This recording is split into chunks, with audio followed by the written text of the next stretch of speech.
कुर्बान अली की बीवी अपनी सौतन बनने के डर से चुपके से सुंदरी को भगाने की कोशिश कर रही होती है। सुंदरी रोते हुए उसके आगे हाथ जोड़ देती है और कहती है, मुझे किसी भी तरह गुलाम तक पहुंचा, वो जरूर मुझे बचा लेगा। कुर्बान अली की बीवी अफसरदा लहजे में कहती है, गुलाम भी कुर्बान अली की कैद में है। तुम अभी अपनी जान बचाओ, मैं जल्द उसे अभी तुम्हारे पास पहुंचाने की बहुत ज्यादा कोशिश करूंगी। जल्दी यहाँ से निकल जाओ, कहीं तुम्हें कोई देख न ले। सुंदरी आंखों में आंसुओं के साथ वहां से भाग जाती है। कुछ देर बाद कुर्बान अली मौलवी साहब को साथ लेकर सुंदरी से निकाह करने के लिए कमरे में दाखिल होता है, तो वहां सुंदरी मौजूद नहीं होती। ये मंजर देखते हुए उसके होश उड़ जाते हैं। वो गुस्से में नौकरों से पूछता है, सुंदरी कहाँ गई, किसने भगाया उसको?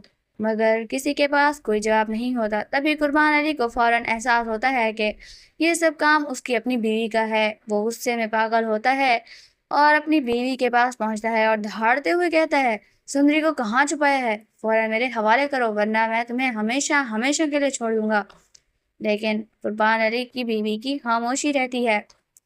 ये खामोशी कुर्बान अली के गुस्से को और भी ज्यादा बढ़ा देती है। वो फौरन अपने आदमी को हुक्म देता है, हर जगह तलाश करो, सुंदरी किसी सूरत हमारे हाथ से निकलनी नहीं चाहिए।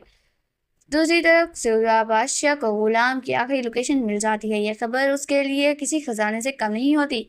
वो एक लम्हा जाया किए बगैर उसी मकाम की तरफ निकल पड़ता है। इधर सुंदरी भागते भागते उसी फार्म हाउस पहुंचती है जहां वो पहले गुलाम के साथ एक रात गुजार चुकी थी। फार्म हाउस के सिक्योरिटी गार्ड सुंदरी को अकेला, खौफजदा और रोता हुआ देखकर हैरान रह जाते हैं। वो आपस में कहते हैं, ये तो वही लड़की है जो पहले गुलाम के साथ आई थी। कहीं बादशाह ने इसके साथ कुछ गलत तो नहीं किया? सुंदरी कांपती हुई आवाज और डरे हुए लहजे में बोलती है, खुदा के लिए मुझे बचा लो, कुछ लोग मेरा पीछा कर रहे हैं। गार्ड्स फौरन उसे फार्म हाउस के अंदर छुपा देते हैं। उसी लम्हे कुर्बान अली के आदमी वहां पहुंच जाते हैं और सुंदरी के बारे में पूछने लगते हैं, मगर गार्ड्स बड़ी होशियारी से और चालाकी से उन्हें कुछ भी नहीं बताते और फौरन इनकार कर देते हैं। इनके जाने के बाद गार्ड सुंदरी से हकीकत पूछते हैं। सुंदरी रोते हुए कहती है, मुझे किसी भी तरह हवेली पहुंचना है, बादशाह तक। गुलाम बहुत ही बड़े मुसीबत में है और बहुत ही बड़े खतरे में है।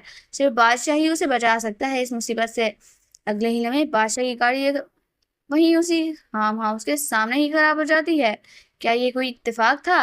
मजबूरन बादशाह अंदर आता है, मगर जैसे ही उसकी नजर सुंदरी पर पड़ती है उसके कदम वहीं रुक जाते हैं। वो फौरन गुस्से में सुंदरी को पकड़ लेता है और पूछता है, कहीं तुमने गुलाम से निकाह तो नहीं कर लिया? गुलाम कहाँ है? सुंदरी रोते हुए कहती है, खुदा के लिए गुलाम को बचा लो, वो कुर्बान अली की कैद में है, अगर देर हो गई तो वो उसे मार डालेगा। ये सुनकर बादशाह के चेहरे का रंग वजह से बदल ही जाता है। सुंदरी उसके पास जाकर सब कुछ बता देती है कि किस तरह कुर्बान अली ने उन्हें कैद किया और वो बड़ी मुश्किल से वहां से भाग कर आई है। एक लम्हे के लिए बादशाह के दिल में ख्याल आता है कि गुलाम को उसी के हाथ पर छोड़ दिया जाए ताकि उसे अपनी मोहब्बत की सजा मिल सके। लेकिन तभी सुंदरी हाथ जोड़कर कहती है, गुलाम ने तुम्हारे साथ धोखा नहीं किया, उसने सिर्फ मोहब्बत में मेरा साथ दिया। अगर तुमने उसे बचा लिया तो मैं तुम्हारी हर बात मानूंगी, हत्ता कि मैं तुमसे निकाह करने के लिए भी तैयार हूँ, लेकिन प्लीज गुलाम को बचा लो। ये अल्फाज बादशाह को अंदर से हला कर रख देते हैं। उसी दौरान बादशाह का आदमी आकर बताता है, गुलाम की लोकेशन कुर्बान अली की हवेली की ही आ रही है। और बादशाह को ये जब पता चलता है कि कुर्बान अली सुंदरी से अपने भाई का बदला लेने के लिए निकाह करवाने वाला था, तो उसका गुस्सा आसमान को छूने लग जाता है। वो फौरन कुर्बान अली की बेटी मुर्ग को अपने साथ लेकर कुर्बान अली के सामने पहुंच जाता है। बादशाह गुस्से में आग बबूला होकर कहता है, तुम्हारी बेटी और सुंदरी में कोई फर्क तो नहीं? क्या तुमने एक लम्हे के लिए भी ये नहीं सोचा कि सुंदरी तुम्हारी बेटी की उम्र की है? फिर वो मुर्ग को अपने पीछे करते हुए धमकी देता है, फौरन गुलाम को मेरे हवाले करो, वरना तुम्हारी बेटी सारी जिंदगी तुम्हारे घर बैठी रहेगी। तो दोस्तों, ये सुनकर कुर्बान अली की आंखों में खौफ फैल जाता है और वो डरते हुए सब कुछ बता देता है। इसके बाद बहुत कुछ होने वाला है और ये एपिसोड बहुत ज़्यादा इंटरेस्टिंग होने वाली है। क्या आपको हमारी ये वीडियो पसंद आई, ये रिव्यू पसंद आया तो कमेंट सेक्शन में ज़रूर बताइएगा। और ये वीडियो हमारी प्रोडक्शन का एक हिस्सा है। अगर आपको पसंद आई हो तो हमारे चैनल को लाइक करना ना भूलिएगा। शुक्रिया।